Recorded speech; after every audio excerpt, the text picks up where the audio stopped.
on va voir ici les différentes caractérisations d'une matrice carrée A inversible. Il y a tout d'abord la définition, à savoir que pour A, il existe une matrice carrée B telle que AB égale BA égale I. Notons tout de suite que l'on a immédiatement que A est inversible si et seulement si sa transposée l'est. Et ceci nous permettra, quand on aura une caractérisation de A inversible à l'aide des colonnes de A, d'avoir la même caractérisation mais avec les lignes de A.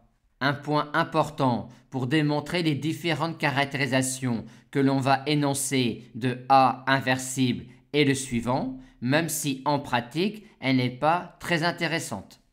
À savoir que A est inversible si et seulement si, pour chaque colonne Y de Mn1k, il existe une unique colonne X de Mn1k telle que AX égale Y. Cette implication-là est évidente, montrons la réciproque.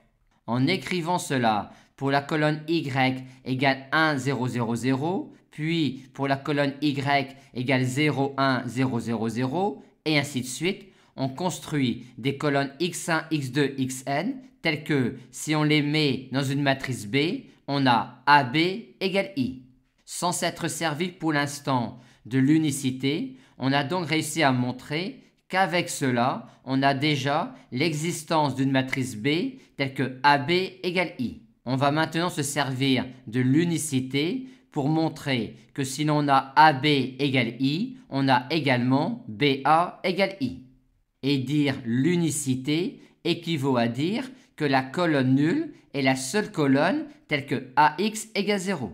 Aussi, pour montrer BA égale I, on va effectuer ce calcul matriciel-là et on trouve que le résultat est la matrice nulle, vu que AB est égal à I.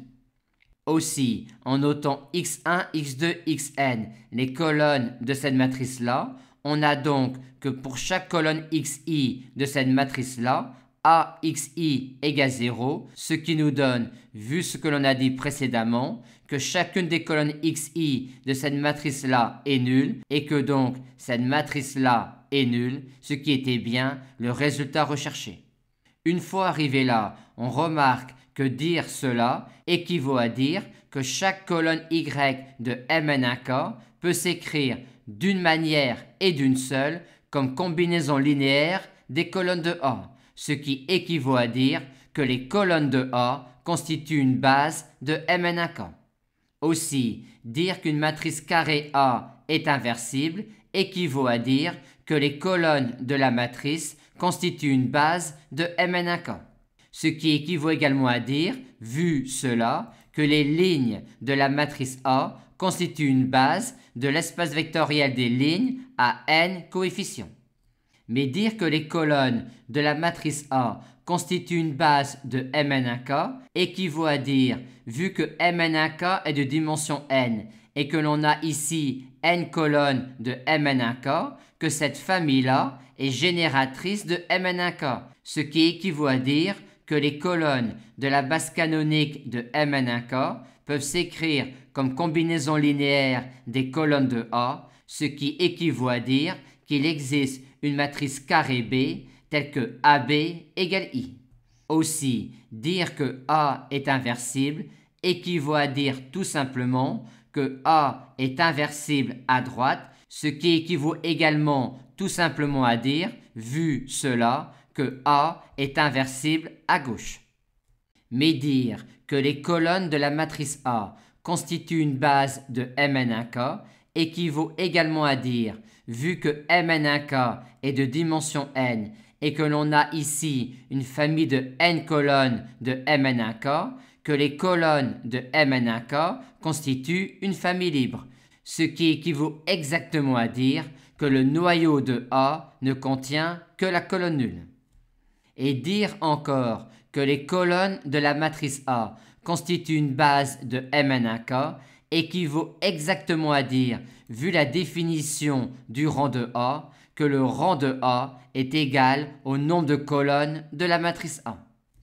Maintenant, si A est inversible, il est clair que tout système linéaire AX égale Y aura une solution et une seule. Réciproquement, si vous avez un système linéaire particulier ax égale y qui a une solution et une seule, vous pourrez en déduire que A est inversible. Et pourquoi cela? Car l'ensemble des solutions d'un système linéaire ax égale y quand il n'est pas vide est un sous-espace affine dans la direction et le noyau de A. Par conséquent, si on a cela, on a alors que ker de A est de dimension 0, c'est-à-dire que dans ker de A, il n'y a que la colonne nulle. Maintenant, dire cette phrase-là, ou encore celle-là, ou encore celle-là, ou encore celle-là, équivaut exactement à dire que l'application linéaire canoniquement associée à la matrice A est un automorphisme d'espace vectoriel. Signalons enfin que quand on aura vu la notion de déterminant d'une matrice carrée, on aura une autre caractérisation importante de A inversible, à savoir A est inversible si et seulement si son déterminant est non nul.